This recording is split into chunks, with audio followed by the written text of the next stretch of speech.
Chandrakona central bus স্ট্যান্ডে অবৈধ দখল উচ্ছেদে চন্দ্রকোনা পৌরসভার পক্ষ থেকে 10 দিনের সময় বেঁধে দিয়ে নোটিশ উদ্বেগে ব্যবসায়ীরা। পশ্চিম মেদিনীপুর জেলার চন্দ্রকোনা পৌরসভা এলাকায় চন্দ্রকোনা সেন্ট্রাল বাস স্ট্যান্ডে দীর্ঘদিন ধরে জবরদখল করে বসে থাকায় একাধিক দোকান উচ্ছেদের উদ্যোগ নিল চন্দ্রকোনা পৌরসভা। সেই লক্ষ্যে অবৈধভাবে গড়ে ওঠা দোকানগুলিতে 10 দিনের সময়সীমা বেঁধে দিয়ে নোটিশ পৌঁছে দেওয়া হয়েছে। পৌরসভার নোটিশে স্পষ্ট জানানো হয়েছে 10 দিনের মধ্যে অবৈধ দোকান স্বেচ্ছায় সরিয়ে না ফেললে আইন অনুযায়ী উচ্ছেদ সহ প্রয়োজনীয় ব্যবস্থা গ্রহণ করা হবে। নোটিশ পাওয়ার পর উদ্বেগে পড়েছেন ব্যবসায়ীরা। পৌরসভার নোটিশ পাওয়া ব্যবসায়ীরা শেখ হাসিবুল আলী অনন্ত দে বলেন, 2009 সাল থেকে তারা সেন্ট্রাল বাস স্ট্যান্ডে ব্যবসা করে আসছেন। এই দোকানে পায়ের উপর তাদের পরিবারের জীবিকা নির্ভরশীল। দোকান উচ্ছেদ হলে তারা চরম আর্থিক সংকটে পড়বেন। পৌরসভার এই পদক্ষেপকে ঘিরে ব্যবসায়ীদের মধ্যে অনিশ্চয়তা, উদ্বেগের পরিবেশ তৈরি হয়েছে। এখন নির্ধারিত সময়সীমা শেষ হওয়ার পর পৌরসভা কি পদক্ষেপ নেয় সেদিকে নজর সকলের। না মিস যায় বুঝলি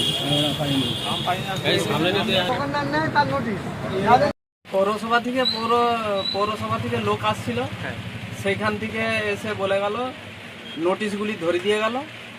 সেই নোটিশে দেখা যাচ্ছে যে 10 দিনের মধ্যে আমাদের এই দোকানগুলো তুলে সরিয়ে নিতে হবে। আমার পান দোকান থেকে রুজি রোজগার, এইখানে প্রায় দোকান আছে 100-150 কাছে।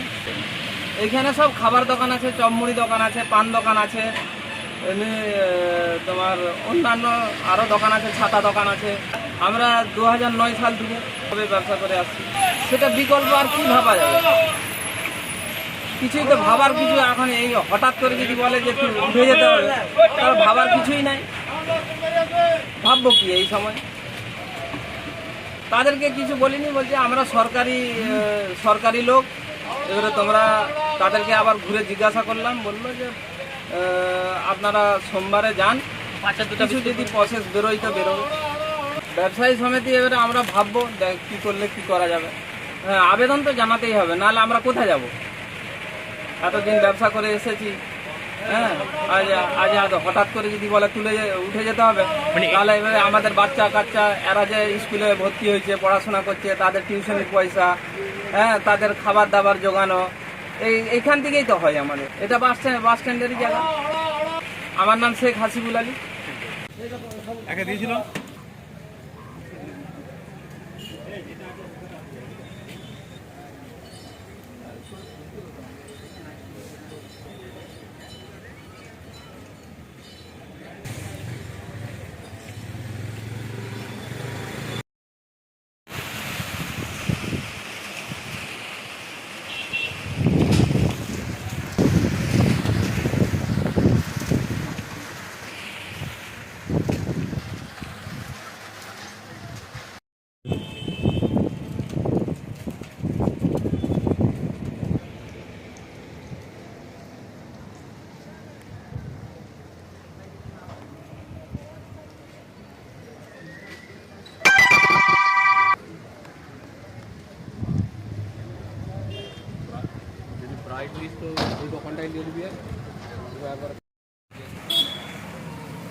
এখন নেয় নাকি রে?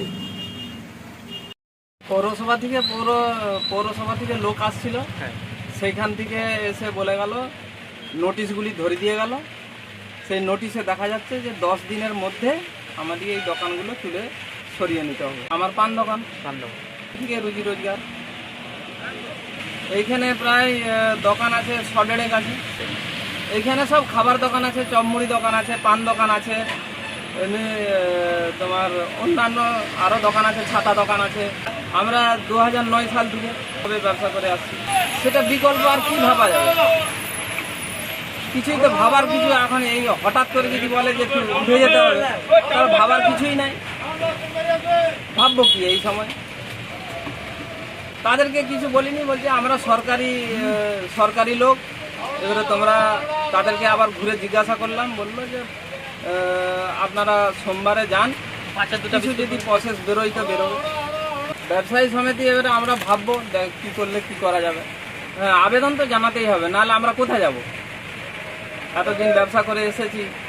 হ্যাঁ আজ আজ আজ হঠাৎ করে যদি বলে উঠে যেতে হবে তাহলে এবারে আমাদের বাচ্চা কাচ্চা এরা যে স্কুলে ভর্তি হয়েছে পড়াশোনা করছে তাদের টিউশনের পয়সা, হ্যাঁ তাদের খাবার দাবার জোগানো এইখান থেকেই তো হয় আমাদের। এটা বাস স্ট্যান্ডেরই জায়গা।